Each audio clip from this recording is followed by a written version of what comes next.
Study IQ IAS, आपका selection हमारा mission. नमस्कार दोस्तों, स्टडी IQ देख रहे हैं आप और मैं हूं वरुण जौहरी। जय हिंद, जय भारत। दोस्तों, आज जिस केस के बारे में आपको बताने वाले हैं, ये ऐसा केस है, दुनिया में ऐसा केस पहले कभी भी नहीं हुआ है। हुआ क्या कि इंडियन एयरलाइंस की फ़्लाइट 410 की हाईजैकिंग की जाती है। अब ये जो हाईजैकिंग थी, जो कि करीबन 13 घंटों तक चली, 132 लोगों को इसमें बंधक बना के रखा गया। ये किसी आतंकवादी ने नहीं की थी, ये भारत के ही 2 लड़कों ने की थी। एक ऐसी अनोखी, एक ऐसी अजीब हाईजैकिंग का केस कभी भी किसी ने देखा नहीं था। अच्छा, इसके अलावा कई सारी चौंका देने वाली बातें इसमें सामने आई।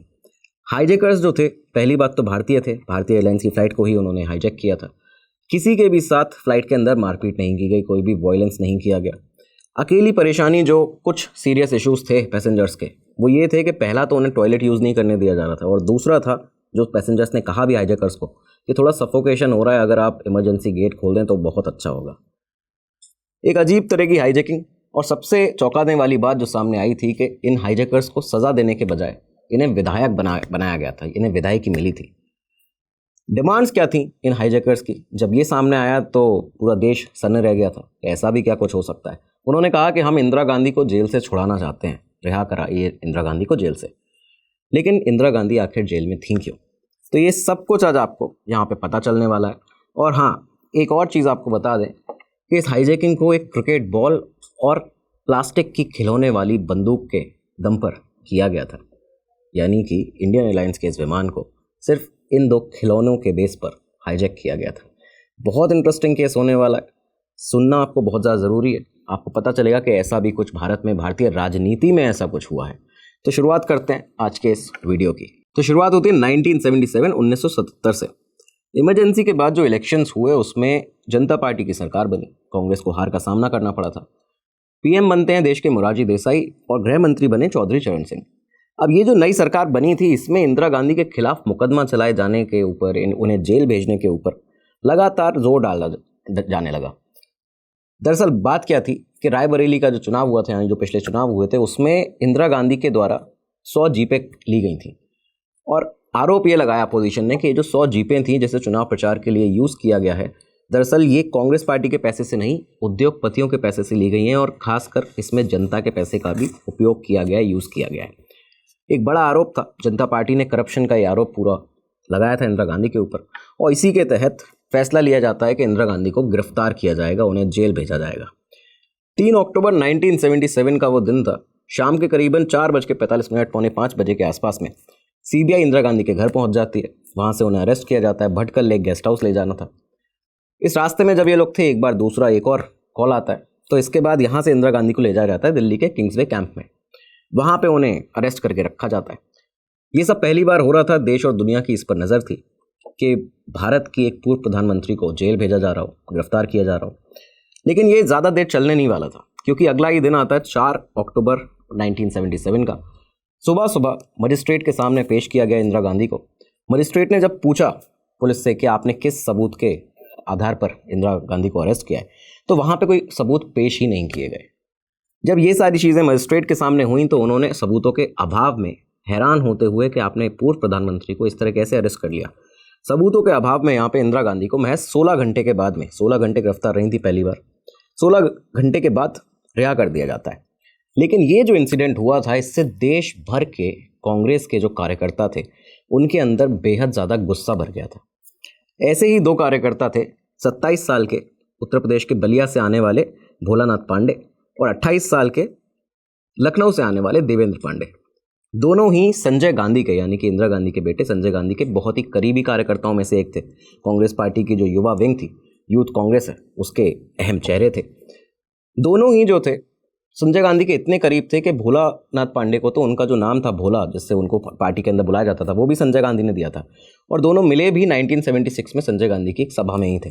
वहाँ मिले, उनकी दोस्ती हुई, और दोस्ती समय के साथ बहुत ज़्यादा गहरी हो जाती है। खैर, समय का पहिया एक बार फिर से चलता है। 1 साल निकलता है इंदिरा गांधी की गिरफ्तारी के बाद। अब ये साल आ चुका था 1978 दिसंबर के महीने की बात है। एक बार फिर जनता पार्टी के अंदर, क्योंकि कॉन्फ्लिक्ट्स बहुत ज़्यादा, इंटरनल कॉन्फ्लिक्ट्स बहुत ज़्यादा चल रहे थे, इसका फ़ायदा कांग्रेस पार्टी लगातार उठा रही थी उनके ऊपर, एक प्रेशर डाल के, उनके खिलाफ प्रोटेस्ट करके। तो कांग्रेस पार्टी जो थी लगातार जनता पार्टी को कमज़ोर करने की कहीं ना कहीं से किसी ना किसी तरीके से मौके ढूंढ रही थी। इस दौरान लोकसभा के अंदर भी माहौल बहुत ज़्यादा गर्म हो चुका था। गर्म क्यों हुआ था कि एक मुद्दे पर डिबेट लगातार चल रही थी एक बार फिर से, और ये मुद्दा एक बार फिर उठाया गया था जनता पार्टी के द्वारा। कहा गया कि इंदिरा गांधी ने संसद में इमरजेंसी के दौरान में, जब वो इमरजेंसी लगाई गई थी 21 महीनों की, उस समय विशेषाधिकार का जो हनन है वो किया है संसद के। उन्होंने जो प्रिविलेज है उनको ब्रीच किया है। कंटेम्प्ट ऑफ हाउस का उनके ऊपर केस एक लगना चाहिए और इसके तहत उनका लोकसभा से निलंबन होना चाहिए और साथ ही साथ इंदिरा गांधी को गिरफ्तार किया जाना चाहिए। अब 1 साल के अंदर ये दूसरी बार था जब इंदिरा गांधी को गिरफ्तार करने की मांग उठने लगी। इसके ऊपर एक प्रस्ताव था, वो लोकसभा में सदन में पेश किया गया। 8 दिसंबर 1978 का वो दिन था जब ये प्रस्ताव पेश किया जाता है। दोनों तरफ से हीटेड डिबेट्स पूरी तरह चलने लगी लोकसभा के अंदर। लेकिन 11 दिन के बाद दिन आता है 19 दिसंबर 1978 का, और ये वो दिन था जब इस दिन करीबन 15 घंटे लोकसभा में डिबेट चली है, वोटिंग की गई है। और वोटिंग जो हुई इस प्रस्ताव पर, उसमें प्रस्ताव के पक्ष में 269 वोट थे और 138 वोट थे जो कि इंदिरा के पक्ष में थे। एक तरह से जो लोग कह रहे थे कि इंदिरा को जेल नहीं भेजा जाना चाहिए, लेकिन 279 वोट्स ऐसे थे जो कि कह रहे थे कि इंदिरा को जेल भेजा जाना चाहिए। इसी के बाद में फैसला आता है कि इंदिरा गांधी की लोकसभा से उनका निलंबन जो है वो किया जाएगा और उन्हें जेल भेजा जाएगा। पहली बार ऐसा हो रहा था कि लोकसभा से एक पूर्व प्रधानमंत्री को सीधा तिहाड़ जेल भेज दिया गया। इंदिरा गांधी के जेल जाते ही देश भर में ये देखा गया कि कांग्रेस कार्यकर्ताओं का जो गुस्सा था, जो लगातार उफान पर था, वो पूरे देश में उसे देखा गया। बड़े स्केल पर वायलेंस देखा गया, अलग अलग जगह, अलग अलग राज्यों में, कई शहरों में देश के। लोकसभा के जो उस समय के कमेटी ऑफ प्रिविलेज के चेयरमैन थे, उनके घर को तोड़ा गया, वहाँ पे उस पर अटैक किया गया। जो कर्नाटका के कई सारे ऑफिसेस थे जनता पार्टी के, वहाँ पे अटैक करने का कोशिश किया गया। जनता पार्टी के दिल्ली के ऑफिस में अटैक किया गया।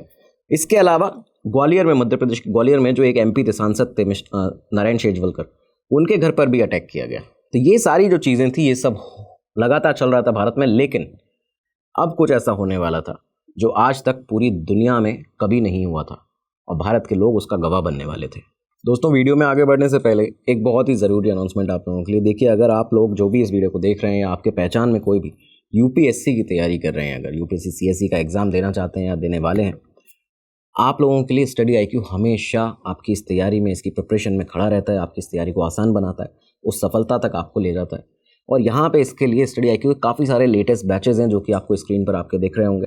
ये सारे बैचेज़ जल्दी ही शुरू होने वाले हैं और ये जो सारे बैचेज़ हैं वो आपको सफलता तक ले जाते हैं, जहाँ पे आप UPSC का एग्ज़ाम क्रैक कर सकते हैं प्रॉपर गाइडेंस के साथ, प्रॉपर मेंटरशिप के साथ, प्रॉपर स्टडी मटेरियल के साथ, जो कि स्टडी IQ आपको प्रोवाइड करा रहा है। तो आपको क्या करना है कि जितने भी ये कोर्सेज दिख रहे हैं, आप भली बात ही जानते हैं आपको किस कोर्स की कहाँ पे ज़रूरत है, उसे लीजिए। और इसको लेने के लिए आपका जो कोड है मैक्सिमम डिस्काउंट के लिए, वो है VJ Live। इस कोड को लगाते ही आपको मैक्सिमम डिस्काउंट तो मिलेगा ही, हमारी बहुत सारी बेस्ट विशेष भी मिलेंगी। साथ ही साथ नीचे डिस्क्रिप्शन बॉक्स में आप देखिए, आपको लिंक्स मिल जाएंगे सारे कोर्सेज़ के। इसके अलावा एक इनबाउंड नंबर भी मिलेगा, तो वहाँ भी आप कॉल करके ये कोड बता के वहाँ से भी किसी भी क्वेरी को ले सकते हैं, कोई भी अगर आपको कोर्स लेना है तो उसके लिए। अब शुरुआत करते हैं आज के इस एपिसोड की। तो इंदिरा गांधी के अरेस्ट होने के अगले ही दिन, यानी कि 20 दिसंबर 1978 का यह दिन था, इंडियन एयरलाइंस का बोइंग 737 विमान, जिसका फ्लाइट नंबर था 410, ये विमान अपने निर्धारित समय से कलकत्ता से दिल्ली के लिए उड़ान भरता है। एक कनेक्टिंग फ्लाइट ये होने वाली थी, जैसे कलकत्ता से दिल्ली जाना था, बीच में इसका एक स्टॉप होने वाला था लखनऊ के अंदर। तो ये जो विमान था उड़ान भर चुका था। इस विमान के अंदर 132 लोग थे, जिनमें इमरजेंसी पीरियड के कांग्रेस के ही 2 बड़े मिनिस्टर्स, जिनके नाम थे AK सेन और धर्मवीर सिन्हा, वो भी मौजूद थे। तो ये विमान अपनी उड़ान भर चुका था।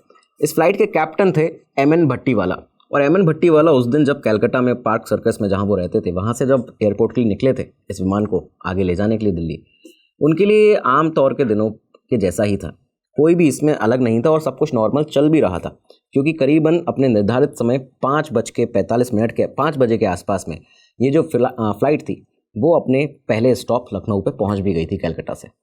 अब बारी थी डेस्टिनेशन दिल्ली जाने की। तो दिल्ली पहुंचने के लिए ये उड़ान भरने वाली थी।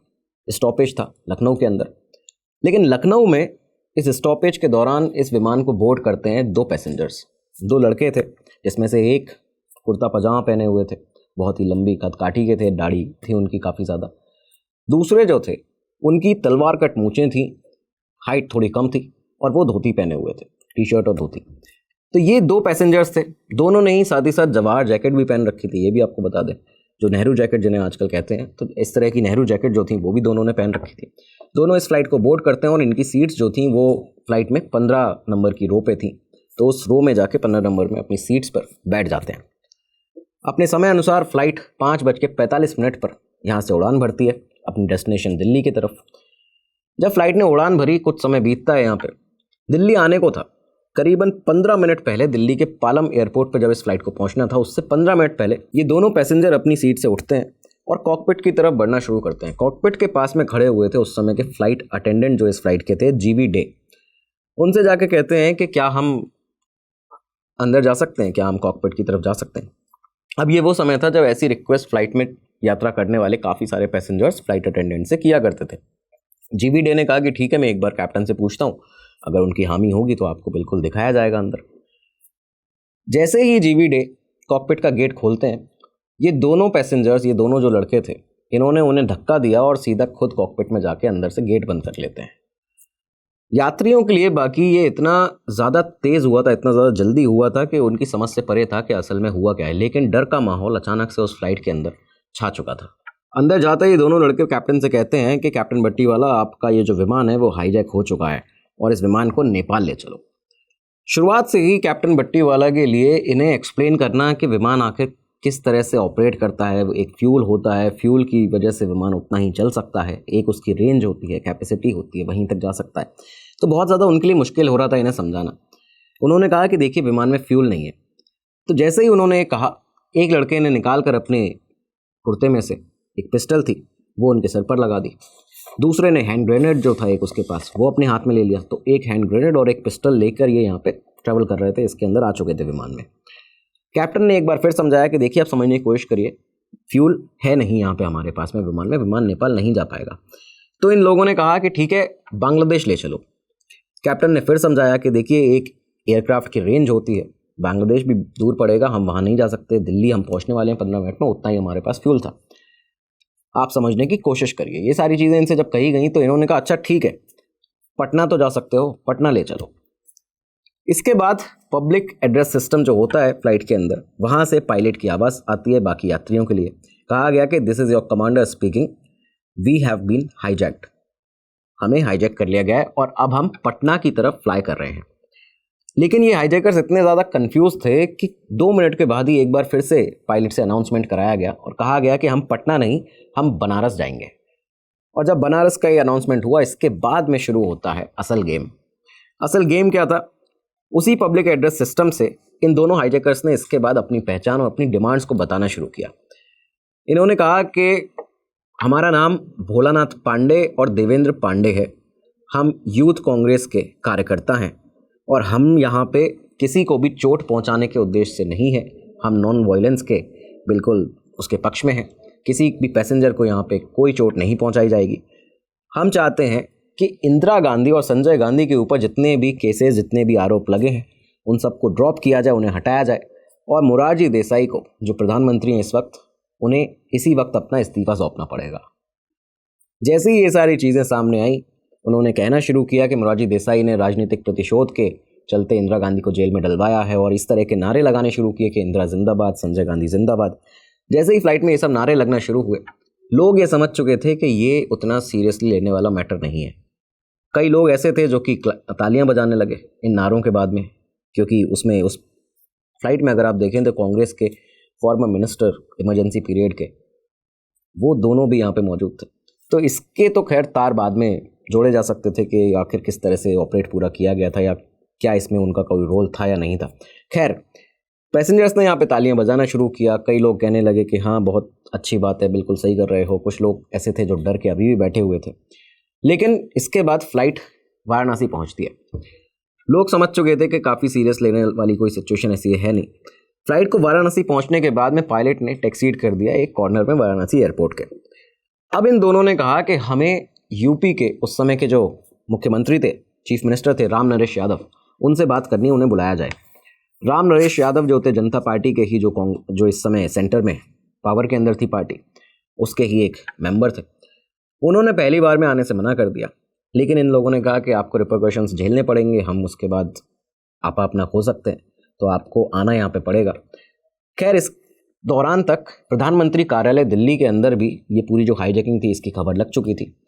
मोरारजी देसाई के पास, पीएम के पास ये खबर पहुंची। उन्होंने देखा कि यूपी के सीएम जाने से मना कर रहे हैं, तो उन्होंने खुद यहाँ पे कॉल किया यूपी के सीएम को और कहा, रिक्वेस्ट की कि आपको जाना पड़ेगा, यहाँ पे आप जाइए, उनसे बात करिए। 132 लोग जो हैं उनकी जान खतरे में है एक तरह से। यूपी के सीएम इसके बाद इंस्पेक्टर जनरल ऑफ पुलिस और चीफ सेक्रेटरी के साथ में वह एक स्पेशल फ्लाइट लेकर वाराणसी एयरपोर्ट पहुंचते हैं। और यहाँ पहुंचने के बाद करीबन ये जो समय था ये हो चुका था, रात के 1 बज गए थे। आप देखिए, अब तक 7 घंटे हो चुके थे इस प्लेन को हाईजैक हुए, यानी कि 6 बजे के आसपास जब ये इसने उड़ान भरी है लखनऊ से, उसके बाद में दिल्ली पहुंचना था। 7 साढ़े 7 बजे तक ये विमान पहुंच भी सकता था, सब लोग अपने घर पे जा सकते थे, लेकिन ये रात के 1 बज गए थे। लोग यहाँ 7 घंटे से एक तरह से बंदी बना के रखे गए थे। खैर, सीएम यादव जब पहुंचे अपनी स्पेशल फ्लाइट से वाराणसी एयरपोर्ट, इसके बाद में 1:30 बजे के आसपास डिमांड्स एक दूसरे से, नेगोशिएशन जो थे बेसिकली वो होना शुरू होते हैं हाईजैकर्स और सीएम के बीच में। हाईजैकर्स ने कहा, देखिए पहली बात तो पीएम देसाई को रिज़ाइन करना पड़ेगा। मोरारजी देसाई अभी के अभी रिज़ाइन करें। इंदिरा गांधी और संजय गांधी के ऊपर से आप सारे चार्जेस हटाइए, उसके बाद उन्हें जेल से रिहा करिए तुरंत। तीसरी चीज़, हमारे लिए हमें अरेंजमेंट चाहिए, एयरपोर्ट के लाउंज में हमें एक प्रेस कॉन्फ्रेंस करनी है, तो उसकी बंदोबस्त करके रखिए। और चौथा था इनका कि प्रधानमंत्री को और ऑल इंडिया रेडियो पर पूरे देश भर में ये अनाउंस कराया जाए कि हमने क्या किया है, यानी कि बताया जाए कि इंदिरा गांधी के ऊपर जो चार्जेस हैं वो सब गलत लगे हुए हैं। इस तरह की डिमांड्स थी। सीएम ने भी अपनी तरफ से डिमांड रखी। उन्होंने कहा कि आप पहले जितनी महिलाएं इस प्लेन में हैं और जितने विदेशी हैं यात्री, उन सबको छोड़ दीजिए, लेकिन इन्होंने नहीं माना। समय निकलता गया, पूरी रात इस तरह से निकल जाती है और सुबह के 6 बज जाते हैं। 6 बजे के आसपास ये हुआ कि आधी रात में ही विमान के अंदर पानी पूरी तरह से ख़त्म हो चुका था। बच्चे रोने लगे थे, बच्चों के पास में खाने के लिए नहीं था, पानी पीने के लिए नहीं था यात्रियों के पास में। ये सारी चीज़ें जब हुई तो 6 बजे के आसपास की बात बताई जाती है कि कुछ पैसेंजर्स को घुटन महसूस हुई। उन्होंने कहा कि एक तो आप वॉशरूम नहीं जाने दे रहे हैं यहाँ पे, दूसरी चीज़ घुटन इतनी ज़्यादा हो रही है। अब तक फ़्लाइट को आप देखिए 6 बज चुके हैं, अब तक फ़्लाइट को 12 घंटे हो चुके थे हाईजैक हुए इन पैसेंजर्स को उसी विमान के अंदर 132 लोग। तो जैसे ही इन्होंने कहा कि घुटन महसूस हो रही है फ़्लाइट क्योंकि वाराणसी एयरपोर्ट पे अभी है ही, तो आप एक गेट कोई खोल दीजिए, सफोकेशन बहुत ज़्यादा हो रहा है। तो इसके चलते हामी भरी जाती है हाईजैकर्स के द्वारा और कैप्टन भट्टीवाला जो थे उन्होंने एक इमरजेंसी गेट पीछे से खोल दिया। जैसे ही ये गेट खुलता है, आधे पैसेंजर्स इसी मौके की तलाश में थे और वो इस विमान से भाग निकलते हैं, बाहर एयरपोर्ट पर भाग जाते हैं। अब विमान के अंदर जो हॉस्टेज थे वो सिर्फ 60 लोग थे। 60 लोग अभी बंदी बना के रखे गए थे। एक तो ऐसे भी शख्स थे इन यात्रियों में, एस के मोदी उनका नाम था। ये पीछे का गेट अपने आप खोल कर निकल गए थे। जब एक बार उन्होंने देख लिया कि इस तरह से इमरजेंसी गेट खुल सकता है और अभी ये लोग जब भागे इसके बाद इसको पूरी तरह बंद नहीं किया गया है, उन्होंने खुद उस गेट को, जो पीछे का द्वार था विमान का, उसको खोल के वो खुद बाहर निकल गए। तो एक बहुत ही मजाकिया अंदाज में चीज़ें चल रही थी, लेकिन ये इतना मजाक में लेने वाली बात नहीं थी, क्योंकि अगर इस केस के अंदर जो पायलट थे, कैप्टन थे, अगर वो ही नर्वस हो जाते जब उन्हें हवा में पता चला था, जब विमान आसमान में था, जब उन्हें पता चला था कि हम हाईजैक हो चुके हैं और उनके ऊपर कितनी बड़ी रिस्पॉन्सिबिलिटी ऐसे में आ जाती है, तो ग्रेविटी जो होती है एक हाईजैकिंग की, अगर आप उसके अकॉर्डिंग इसको समझें तो 132 यात्रियों की जान को भारी नुकसान हो सकता था। खैर, हाईजैक हुए पूरे अभी तक 12 घंटे हो चुके थे, लेकिन इस समय तक लोकल एडमिनिस्ट्रेशन ने उत्तर प्रदेश के एक अच्छा काम किया था। उन्होंने क्या किया कि एक डॉक्टर थे JD पांडे, एक गवर्नमेंट डॉक्टर थे, उन्हें कन्विंस कर लिया कि आप हाईजैकर से बात करिए। दरअसल उन्हें कन्विंस इसलिए किया गया था क्योंकि JD पांडे देवेंद्र पांडे के, एक जो हाईजैकर थे देवेंद्र पांडे और भोलानाथ पांडे, ये दोनों, तो देवेंद्र पांडे के पिता थे। JD पांडे को कहा गया कि आप कन्विंस करिए इन्हें, इनसे अपील करिए कि आप सभी यात्री को छोड़ दीजिए, अपनी एक तरह सरेंडर कर दीजिए सामने। JD पांडे की जब बात कराई गई देवेंद्र से, तो उन्होंने इस पे हामी भरी। फाइनली ये जो एक इमोशनल कार्ड था सरकार का, वो काम किया।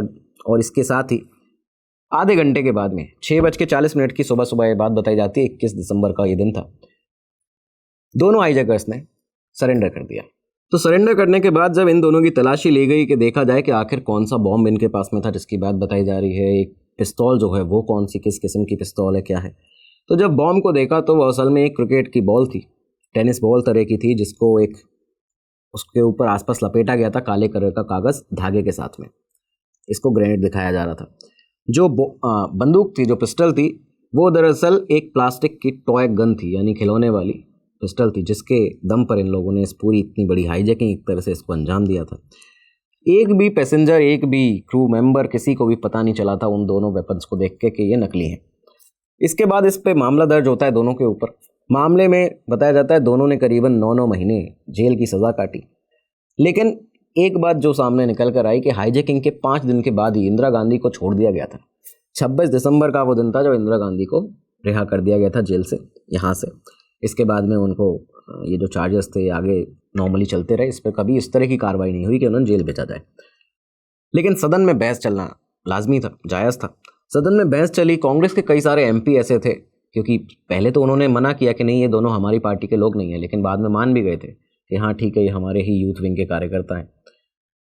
मिस्टर वेंकटरमन जो थे कांग्रेस पार्टी के, और कई सारे ऐसे एमपीज थे जिन्होंने कहा कि ये कोई हाईजैकिंग नहीं थी, ये तो सिर्फ एक जोक था, एक तरह से एक इंसिडेंट एक जोक की तरह लिया जाना चाहिए।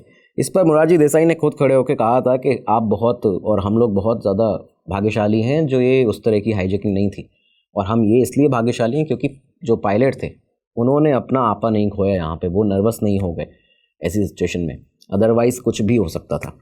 तो खैर ये सब चीज़ें चलती रहीं सदन में लंबी, लेकिन भोलानाथ पांडे और देवेंद्र पांडे के लिए ये जो हाईजैकिंग थी उनके करियर में एक सुपर मूव की तरह काम किया इसने। क्योंकि इंदिरा गांधी ने कुछ समय के बाद में देखा यह जाता था कि इंदिरा गांधी भोलानाथ पांडे को अपने बेटे की तरह उन्हें ट्रीट करती थी।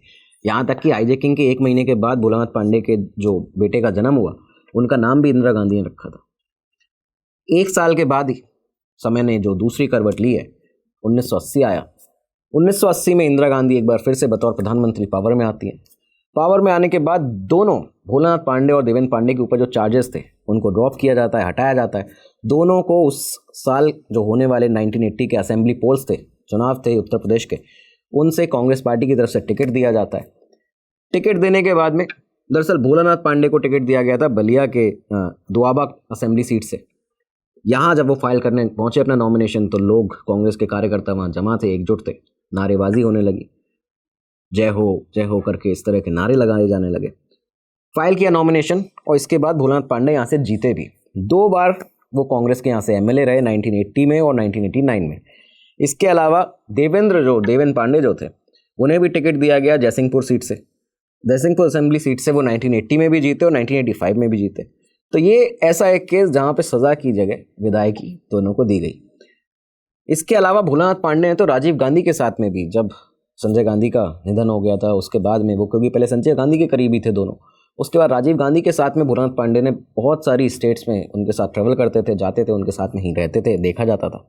तो अल्टीमेटली ये हुआ कि ये जो हाईजैकिंग थी इनके लिए करियर का एक सुपर मूव तो साबित हुआ ही, लेकिन इंडिया की सबसे बड़ी पॉलिटिकल फैमिली के लिए, उनके लिए दरवाजे जो एक खुले दोनों के, किसी कार्यकर्ता के, भारत की सबसे बड़ी पॉलिटिकल पार्टी के लिए, उनकी आगे की पूरी ज़िंदगी के लिए दरवाजे जो थे वो यहाँ से खुल चुके थे। खैर 24 सितंबर 2017 देवेंद्र पांडे जी की यहाँ पे मृत्यु हो जाती है, और इसके बाद में भोलानाथ पांडे जी जो थे 23 अगस्त 2024 को उन्होंने भी अंतिम सांस अभी ली है। तो ये था एक ऐसा केस जो आपको सुनना बहुत ज़्यादा ज़रूरी था, क्योंकि आपको जिससे पता चले कि भाई ये भारतीय राजनीति है, यहाँ बहुत कुछ हुआ है और बहुत कुछ हो सकता है। तो ये आपका ऐसे आज का केस था जिसको आपको हमने बताया है। बताइएगा कमेंट सेक्शन में कैसा लगा, और भी टॉपिक्स की आप डिमांड कर सकते हैं, वहाँ पे बता सकते हैं। आपके टॉपिक्स पर लगातार वीडियोस लेकर आते रहेंगे, और साथ ही साथ कनेक्ट होने के लिए टेलीग्राम पर फैक्ट्स विद वरुण जौहरी नाम से एक ग्रुप है, वहाँ पे आइए। वहाँ पे कई सारी ऐसी इंटरनल इन्फॉर्मेशंस, कई सारे मटेरियल, स्टडी मटेरियल या जो भी जिस तरह के मटेरियल्स हैं सब आपको दिए जाते हैं। एक बातचीत होती है हमारी, एक कम्युनिटी बिल्डअप होती है। इसके अलावा इंस्टाग्राम पे भी आप कनेक्ट कर सकते हैं, वहाँ पे आप वरुण जौहरी सर्च करेंगे आपको मिल जाएगा, और वहाँ पे हम बातचीत कर सकते हैं। उद्देश्य यही है कि भारत की प्रगति में योगदान दे पाएँ। उसी उद्देश्य के साथ हम काम कर रहे हैं, उसी उद्देश्य के साथ आप काम करिए। अब मिलेंगे अगले एपिसोड में, तब तक के लिए दीजिए इजाज़त। नमस्कार, धन्यवाद, जय हिंद, जय भारत। स्टडी IQ IAS, आपका सिलेक्शन हमारा मिशन।